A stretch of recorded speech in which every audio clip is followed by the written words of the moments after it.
Pasó un minuto de las 11 de la mañana. Con mucho gusto vamos a recibir vía Zoom a Joaquín Bassano, magíster en salud pública, especialista en la administración de servicios de salud. Bueno, para hablar, entre otras cosas, del índice de Harvard. Bassano, buen día, gracias por atendernos. Buenos días, muchas gracias Marcelo por recibirme. Con mucho gusto. Bueno, hablar del índice de Harvard, que es un índice desarrollado por el Global Health Institute de Harvard, que calcula la incidencia de la enfermedad por cada 100.000 habitantes en base al promedio de casos de los últimos 7 días y los grafica en 4 colores. Eso, bueno, se ha transformado en una herramienta de uso doméstico para los uruguayos que, sin llegar a entender demasiado cómo se calcula este promedio, nos fijamos en el color, estamos en verde, estamos en amarillo, cuidado el naranja, qué horrible, pasamos al rojo. De hecho, Maldonado, yo me tomé el trabajo ayer de hacer fecha por fecha, tuvimos 13 cambios de color, verde, amarillo, naranja, amarillo, naranja, amarillo, naranja, rojo, naranja, amarillo, verde, amarillo, naranja, porque, bueno, dependiendo de los casos. Ahora aparece este índice de Harvard como de repente no aplicable con esta realidad, con la gran vacunación que tenemos, con la inmunidad natural de la gente que tuvo el COVID. ¿Nos puede explicar por qué antes servía y por qué ahora no? Bien, bien, perfecto. Es como decís, hubo un cambio importante acá, que es el cambio del perfil de inmunidad de la población uruguaya. ¿Por qué? Por una parte, porque cursó una enfermedad natural, cursó la enfermedad del COVID y por lo tanto generó en algún grado la resistencia a la nueva infección. Y por otro lado, porque tuvimos una campaña de vacunación que es sumamente masiva, con aproximadamente un número del 74-65% de la población global del país con 2 dosis de vacuna y 14 días posteriores, por lo tanto están inmunizados. Esa gente ahora ya no tiene la misma vulnerabilidad al virus como la tenía antes. Entonces, más allá de algún reparo que yo ponía al índice en particular, más allá de esto, que capaz que lo podemos charlar, es este cambio en la criticidad de la enfermedad en los vacunados y en la gente que tuvo el COVID hace que el riesgo sea absolutamente distinto ahora que lo que fue, por ejemplo, hace 5 meses, 6 meses, cuando una parte menor de la población era la que estaba vacunada. Esto quiere decir que en realidad este índice que nos permite entender fácilmente con ese semáforo, como dice, el riesgo que tiene una población, un área geográfica, ese riesgo hoy ya no es el mismo que en aquel momento porque la gravedad de la enfermedad cambió. Yo no sé si será un problema de algún error en la carga de datos, pero por ejemplo hoy nos encontramos con un departamento de Flores que está en verde, que tiene un cero y sin embargo tiene 2 casos activos. Y nos encontramos con un departamento como el de Salto, que también está en verde, que tiene 0,11 del índice de Harvard y tiene 0 caso activo. ¿Eso es un error de carga de datos o cómo se podría explicar? Hay que ver cómo se suministra la información al índice. Como vos mencionabas más temprano, el índice en realidad lo que toma es el número de casos activos promedio de los últimos 7 días. Si los 2 casos son de ayer, por ejemplo, y venía con 0 casos en los últimos 6 Claro. días y pico, en realidad el promedio termina siendo muy menor cada 100.000 habitantes y por lo tanto podría llegar a ser que aparezca como cero. Tal vez incluso puede ser que en realidad el dato que nos presentan hoy no contenga los 2 casos nuevos que se Claro, definieron ayer. claro. Entonces podría haber ese tipo de diferencias. Maldonado hoy está en naranja con un 11,07 en el índice de Harvard, 203 casos activos, 17.578 casos totales ha tenido el departamento de Maldonado, 198 fallecidos, se sumó uno más en el día de ayer, de los 5 que hubo en todo el país. Maldonado desde el 14 de septiembre que no tenía registro de personas fallecidas. Ahora, usted habló de puntos de corte y de justamente la comparación de la situación de antes y la situación de ahora. Yo estaba leyendo lo del GIAD, que es el grupo interdisciplinario de análisis de datos, que decidió seguir reportando el indicador, pero mostrar una intensidad de colores diferentes según los valores, pero sin utilizar el rojo, el amarillo y el naranja, porque están asociados a señales de riesgo. No perderemos la percepción, que además somos especialistas en la pérdida de la percepción del riesgo en Uruguay. ¿No será peor, no agudizará esto el no pasa nada ahora en color azul o en color celeste es hasta simpático? Puede ser, Marcelo, la verdad que puede ser. Lo que sí queda claro que el índice de Harvard como estaba construido hasta ahora no tenía más relevancia. ¿Por qué? El índice Harvard en realidad lo que propone este grupo científico es que se presente la proporción, el número de nuevos casos de los últimos 7 días cada 100.000 habitantes en esas 4 categorías. Cada categoría, rojo, naranja, amarillo y verde, cada categoría tenía acciones específicas a realizar. ¿Qué acciones específicas? Bueno, el rojo, por ejemplo, indicaba la necesidad de generar acciones de cuarentena obligatoria. El naranja, algunas acciones un poco menores y así sucesivamente. Entonces, en realidad, esos niveles que eran necesarios tal vez y capaz que adecuados en algún momento de la pandemia, de la epidemia en Uruguay, hoy día ya no deberían ser transferibles así como así. Entonces, en realidad lo que se propone es, ok, trabajemos, sigamos, podemos seguir estando alertas, generando la noción del riesgo real, pero probablemente ya no tengamos que ir a ver el número de casos, sino más bien, por ejemplo, el número de enfermos severos o el número de fallecidos, el número de pacientes que ocupan camas de cuidados intensivos, algunos otros índices que nos puedan referir más al riesgo real, que siempre en realidad nosotros cuando hablamos del riesgo de COVID no hablamos del riesgo a infectarse, porque sabemos que una parte importante de las personas que se infectan de virus la cursan asintomáticos. Entonces nosotros en este momento, con la vacunación tan extendida, esa proporción incluso se aumenta, la proporción de síntomas leves se aumenta y la proporción de personas con síntomas graves, severos y hasta mortales se disminuye. Por lo tanto, en realidad nosotros hoy día deberíamos poder hacer como una transición del riesgo, entendiéndolo como personas que se enferman a personas que se enferman más gravemente. Capaz que en la comunicación deberíamos empezar a focalizarnos a ver cómo podemos identificar indicadores que les sean útiles a la población, pero además les permitan entender realmente el fenómeno como lo tenemos hoy. De repente el indicador se va a dar simplemente de acuerdo a la cantidad de casos activos, o sea, no van a tomar un promedio de los últimos 7 días como se hace ahora. Mirá, en epidemiología lo que trabajamos habitualmente es con semanas epidemiológicas. Estos son las semanas, calendario están numeradas, digamos, y cada semana epidemiológica se cierra y en ese periodo es que se analizan los casos. Los eventos que se quieran describir, por ejemplo, el número de casos nuevos o, por ejemplo, el número de fallecidos. Entonces, en realidad, probablemente debamos hacer la transición hacia eso, hacia volver a los indicadores de la epidemiología clásica, que son más sencillos de comunicar, en mi opinión, y además hoy día pueden ser más interesantes para la población y no confundir, por ejemplo, mostrando que un departamento se transforma en rojo cuando tiene 20 casos. Bueno, eso era, usted sabe que lo hemos hablado con varios compañeros, incluso hay un compañero que trabaja aquí en el piso que desde hace mucho tiempo dijo, y algunos lo miramos con cierto desprecio, de que el índice de Harvard como que ya no servía porque veíamos eso en departamentos como Flores, por ejemplo, con poca población, que con 1 o 2 casos ya salía del verde o que con 5 casos ya estaba en rojo. Le pasó a La Valleja, que en 22 días pasó del verde al rojo ahora últimamente. Entonces como que sentíamos de que no era una copia fiel de lo que estaba sucediendo. De hecho, Maldonado, por ejemplo, como decíamos, hoy está en naranja con 11,07 en el índice de Harvard. El pico, cuando Maldonado estuvo peor, que fueron abril y mayo, que todo el país estuvo en rojo, llegó a tener 114,99 de índice de Harvard. Una locura, prendido fuego. Eso fue el 31 de mayo.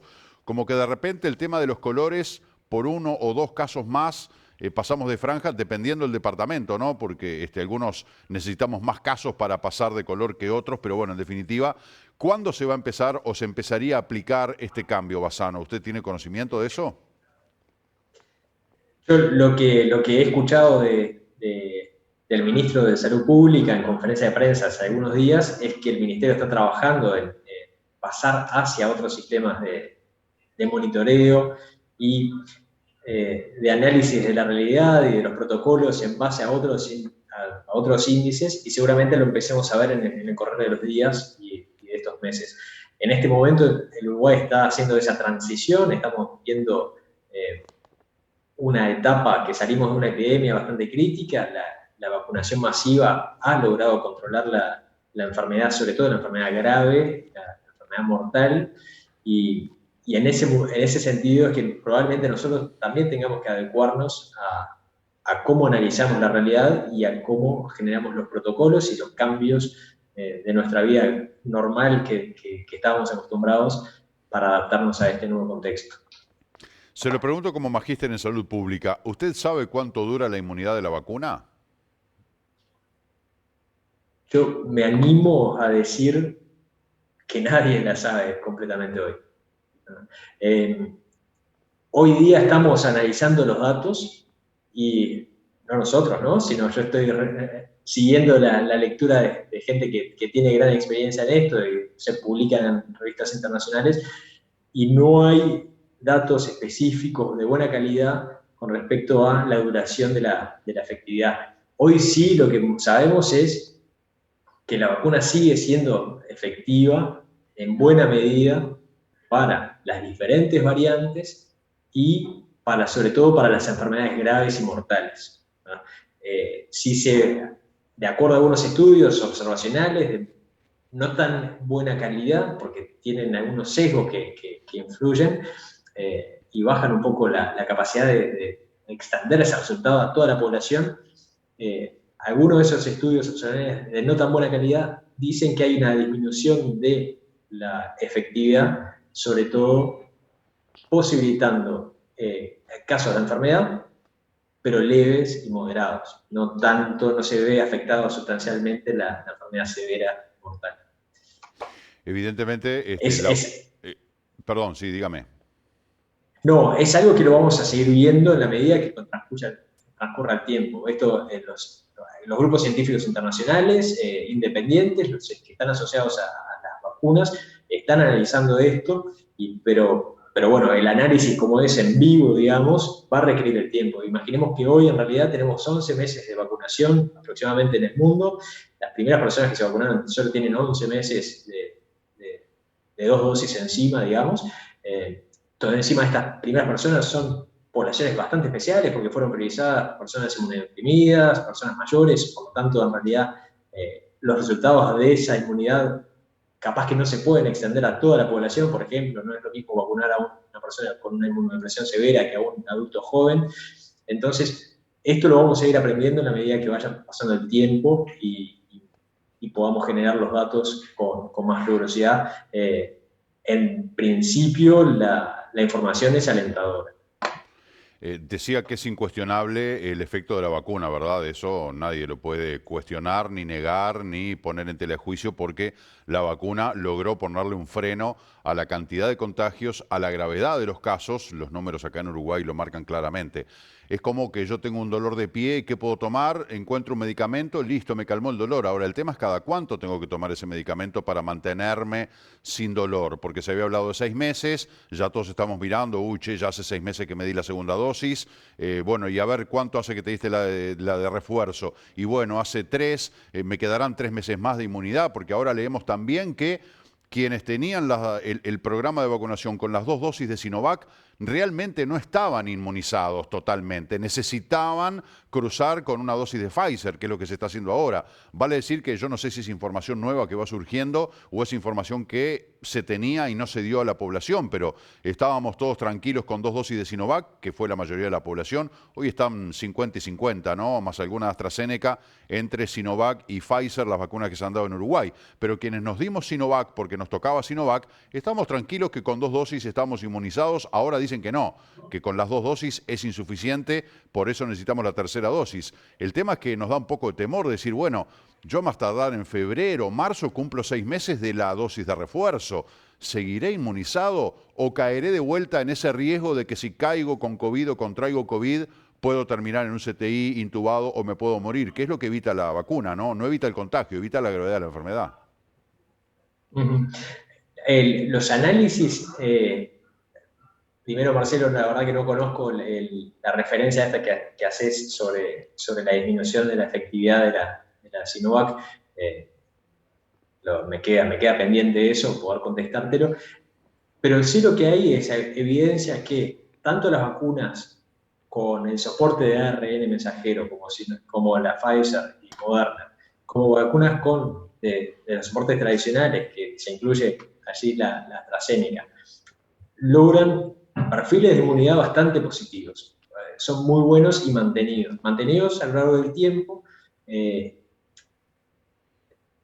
además hay evidencia que en los perfiles de inmunidad de aquellas personas vacunas con ARN mensajero se generan cambios a nivel celular de las células de los linfocitos, que son las células que generan anticuerpos, digamos, que van perfeccionándose, que siguen perfeccionando la capacidad de responder a un antígeno, o sea, a un virus que entra a lo largo del tiempo. O sea, que no es una cosa que uno da al momento y la inmunidad se genera en esos meses y ya termina, sino que 6 meses después, 7 meses después, sigue habiendo un trabajo del organismo adaptándose a poder luchar a esa respuesta. Por lo tanto, en realidad, más allá de la evidencia, hay algo que es claro, es que Uruguay, buena parte de la población fue vacunada con Sinovac con una respuesta bien positiva, como lo vimos, o sea, una disminución importante del número de casos. Eso es atribuible a la vacuna, sin lugar a duda. Hay otros elementos que lo favorecieron, como las medidas de cuidado personal y las acciones de salud pública, pero la vacuna tiene que haber tenido un rol bien importante. Y la vacunación de Sinovac con otras plataformas vacunales aparentemente genera respuestas de potenciación que son bastante distintas a las de solo una o la otra. Por lo tanto, en realidad es esperable que el refuerzo con Pfizer en Uruguay específicamente, para aquellas personas vacunadas con Sinovac, tenga un buen perfil de inmunidad a lo largo del tiempo. Como comentaba, esto se está estudiando a nivel internacional y vamos a tener los datos. Antes no hubo evidencia publicada de parte del laboratorio chino con respecto a la combinación de vacunas. Probablemente aparezca en publicaciones a nivel local. Por lo que tengo entendido, el cruce de vacunas como que da una fortaleza mayor, ¿no? Como que se descubrió de que realmente tiene un espectro de cobertura muy importante. ¿Usted se animaría a decir, bueno, yo creo que capaz que de una nueva dosis, para muchos la cuarta, y tendría que hablarse, no sé, mitad de año, o podría tirar un dato por el estilo, o sería muy aventurado? La verdad que no podría decirlo, no podría decirlo. Hoy no es clara la evidencia con respecto a las dosis de refuerzo. Hay otros elementos a tener en cuenta, además de simplemente el perfil de inmunidad, como por ejemplo la circulación del virus, la existencia de nuevas variantes, elementos de justicia, y ahí entran distribuciones de vacunas, acceso, otros servicios a los que se acceden. Entonces, es una definición que probablemente es muy compleja y para poder aventurar en realidad no tengo la capacidad hoy día para poder hacerlo. Todos hemos dicho, usted lo acaba de señalar también, de que Uruguay tiene un porcentaje de vacunación muy avanzado. Se hablaba al principio, cuando recién llegaron las vacunas, que con un 75% de la población ya alcanzamos la inmunidad colectiva. Eso ya ha ocurrido y parecería mostrar que sí, porque los circuitos de circulación se han cortado claramente. Más allá de los casos nuevos, estamos en una cifra controlada y no hay casos ni de fallecidos ni de internados en CTI desmedidos, como sí pasó en otros meses. Ahora, de todas formas, parecería ser que las medidas no farmacológicas, que han sido las que se han recomendado y se siguen recomendando, uso del tapaboca, distancia física, lavado de manos, evitar aglomeraciones, no se han cumplido. Por lo tanto, el apelar a medidas no farmacológicas parecería que no ha tenido éxito en Uruguay, menos cuando llega una temporada, menos cuando ha habido tanta apertura. Si le habíamos perdido el respeto, diría yo, a la enfermedad el año pasado, ni que hablar ahora, ¿no? Que además con la gente hastiada y todo lo demás. Las personas que han decidido no vacunarse, no tomemos en cuenta a los niños menores de 12 años, que seguramente en breve los vacunen, pero las personas que deciden no vacunarse, ¿pueden de alguna manera poner en jaque el estado sanitario de nuestra sociedad, de nuestro país? Por el nivel de vacunación que nosotros tenemos, en realidad el riesgo mayor que tenemos en ese sentido es el de ellos mismos. Claro. El efecto que tiene en ese grupo poblacional la propagación de la enfermedad y la generación de eventos serios de la enfermedad COVID. Hoy día se está viendo que en muchos de los países la progresión de la enfermedad se da en esos grupos, en los grupos no vacunados, en los que no solo se generan brotes epidémicos, sino que también se ve el efecto que habíamos visto al principio de la epidemia, o sea, de personas graves y de fallecidos.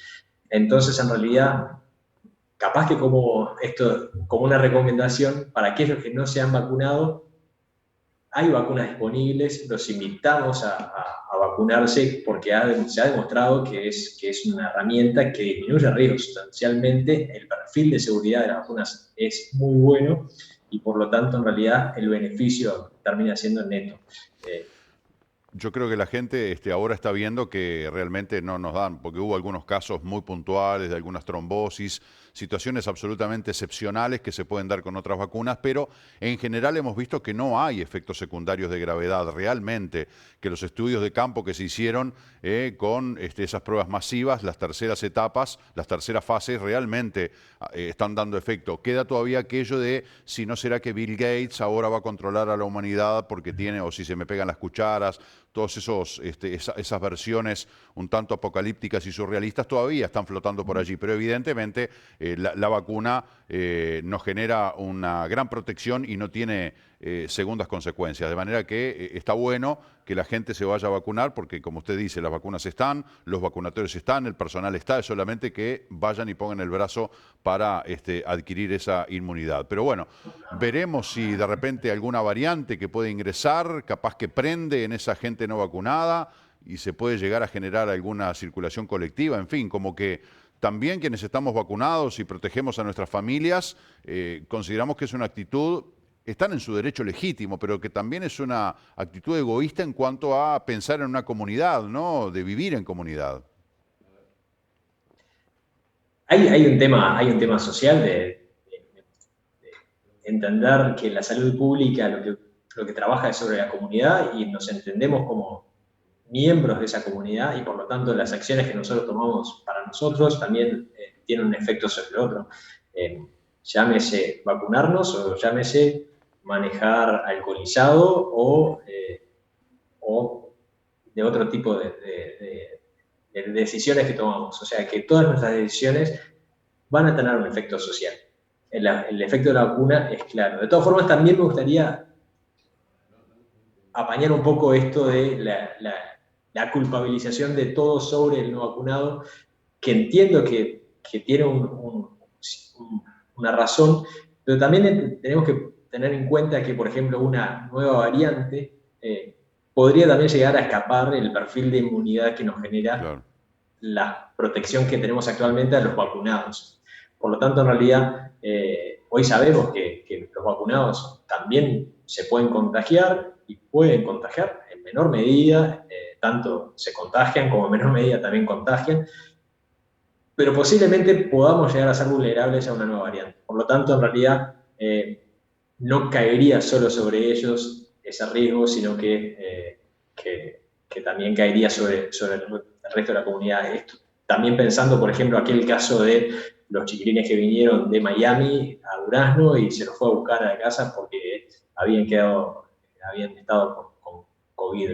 No tenemos que ir a hacer ese tipo de casa de bruja porque en realidad al final terminamos desalentando algunos Claro. mecanismos de honestidad y de trabajo hacia la prevención.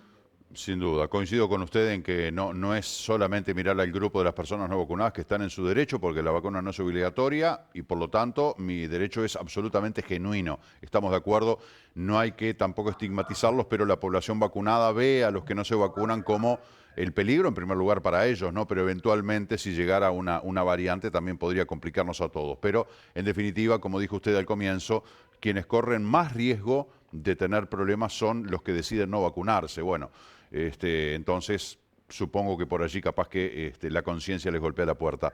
Doctor Joaquín Bassano, le quiero agradecer muy especialmente este tiempo que nos ha dedicado. Por favor, un gusto para mí y quedo a las órdenes. Muchas gracias, que le vaya muy bien, hasta pronto. Chao, buen día. Bueno, bueno, Maldonado, como yo decía, ¿no? Verde amarillo estuvo en verde 8 meses desde que arrancó la pandemia, después 57 días en amarillo, 32 días en naranja, una semana en amarillo, 11 días en naranja, 5 días en amarillo, 20 días en naranja, 3 meses y medio en rojo, 5 días en naranja, 2 meses y medio en amarillo, 6 días en verde, 20 días en amarillo y desde el 6 de noviembre estamos otra vez en color naranja. No sé, por la proyección, por la fluctuación que ha tenido, espero que no se llegue al rojo otra vez, ¿no? Si Maldonado toca otra vez el rojo, bueno, vamos a estar en problema. Capaz que para cuando llegue el rojo ya no se usa más el índice de Harvard. En definitiva, tenemos que tener mucho cuidado para a su vez cuidar lo que significan las fuentes de trabajo en este departamento. 11:27, vamos con nuestro móvil. Florencia, adelante.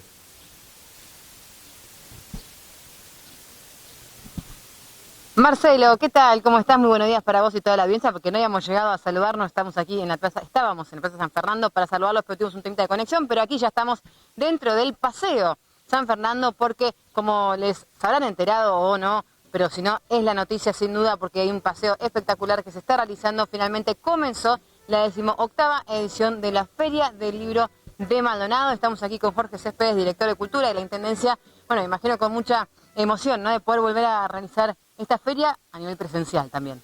Sí, los muy buenos días para Marcelo, para quienes están en piso, para quienes están viendo.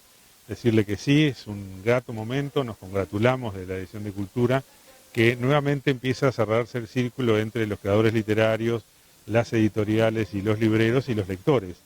La presencialidad, obviamente observando las condiciones que nos exige el protocolo sanitario, nos permite un retorno gradual a lo que eran ciertas normalidades, y en este espacio amplio, al aire libre, con presentaciones de libro con aforo, pero con mucho entusiasmo, con un espíritu realmente positivo de que la feria sea realmente un punto de encuentro y de convocatoria a los vecinos de Maldonado y de otras ciudades del departamento.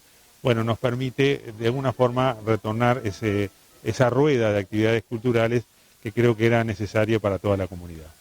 La importancia también de que, obviamente, al no buscar juntar a mucha gente en el primer día, como se solía hacer, sí está la invitación. Vienen escuelas, vienen niños también en distintos momentos. ¿Cómo se llevan adelante esas actividades? Bueno, no tenemos un acto así especial de apertura, con convocatoria e invitaciones. Sí hacemos una invitación pública, aprovechando la oportunidad que ustedes nos brindan de tener contacto con la comunidad del departamento, de decirle a todos nuestros vecinos que desde hoy hasta el próximo sábado, en un horario extenso de 10 a 20 horas, tienen la posibilidad de acercarse a esta Feria del Libro. Hay propuestas de libreros, de editoriales, hay stands institucionales también, son 17 en total, para que puedan recorrer. Hay ofertas de libros para todos los bolsillos y para todas las temáticas, para todos los públicos. Tenemos presentaciones de libros en la mañana, a las 11 horas y a las 14, básicamente destinadas a público infantil. En este momento se está desarrollando una. Ahí simplemente lo que pedimos por un tema de organización es que aquellas instituciones educativas que quieran venir con grupos, bueno, tomen contacto primero con la Secretaría de la Feria, acá en el Paseo de San Fernando, los efectos de organizar, obviamente el control de ingreso, tomar temperatura, ubicar con las distancias correctas a todos los visitantes. Y en la noche, a partir de las 18 horas, tenemos la presentación de libros ya destinada a público. Ahí tenemos obviamente que observar las condiciones del protocolo, y estas se extienden hasta el sábado a las 20 horas, que es la presentación última de cierre. Bien, y también se va a realizar ya el fin de semana el recorrido literario. Exactamente, una propuesta que la feria siempre ha tenido en estos últimos años, es un tour literario. Ese tour nos permite, obviamente también con inscripción previa, trasladar en un ómnibus con una guía de la Dirección de Cultura a vecinos que quieran recorrer aquellos enclaves, tanto de Maldonado como de Punta del Este, la zona de Punta Ballena, que son referenciales a la hora de identificar creaciones literarias o presencia de literarios del mundo, como puede ser visitar la zona de Punta Ballena por la obra de don Antonio Lucich, visitar la zona de La Gallarda, que fue la casa que en su momento sirvió de residencia familiar a Rafael Alberti, recorrer, por ejemplo, La Barra. El puente de La Barra sirvió de inspiración a un poema de Pablo Neruda en una de sus visitas acá a la zona. También, ¿por qué no decirlo?, recorrer el patio del Museo Colección Francisco Mazzoni, que fue fuente de inspiración para varios poemas de nuestra Juana de América, Juana Ibarburú. Es decir, es un tour muy familiar que se realiza justamente tratando de encontrar la conectividad siempre presente entre espacios de nuestros barrios, de nuestra ciudad, rincones que son icónicos si se quiere, con la labor literaria o con obras literarias de referencia. Y recordamos que es importantísimo para el tour literario inscripción previa. Se puede hacer por teléfono, por web y también presencial. La inscripción se puede hacer por cualquiera de los 3 formatos.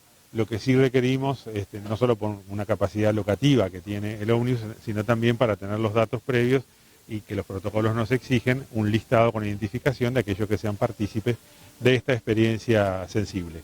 Bien, recordemos los horarios en los que se va a estar realizando esta feria desde aquí, de hoy hasta el sábado. De hoy hasta el sábado, de 10 a 20 horas, quedan todos invitados. Tenemos además espectáculos artísticos. Hoy a la tarde, a partir de las 17 horas, todos los días. Hago especial referencia el sábado a las 17 horas. En la plaza vamos a tener la presencia de la Orquesta Departamental del Gobierno de La Valleja, que viene en un intercambio y que justamente nos va a posibilitar, de alguna forma, adicionarle un evento artístico más, un espectáculo musical, a las propuestas que internamente se desarrollan acá en el Paseo de San Fernando. Muchísimas gracias por su tiempo una vez más. A ustedes por la cobertura y gracias por la difusión. Queda entonces hecha la invitación a toda la familia, porque como bien dijo Céspedes, hay realmente stands para todo público, para todos los gustos y para todos los precios también. Así que vengan, no dejen de pasar por la feria de aquí al sábado en la invitación aquí en el departamento de Maldonado, en la ciudad, frente a la Plaza San Fernando. Seguimos con ustedes allí en el estudio.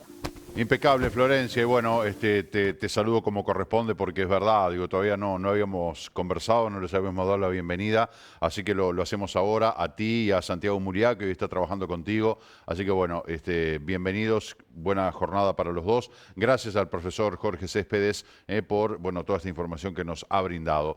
Tenemos que hacer una pausa, después de ella estaremos hablando con el doctor Mateo Fabra sobre la ley de urgente consideración.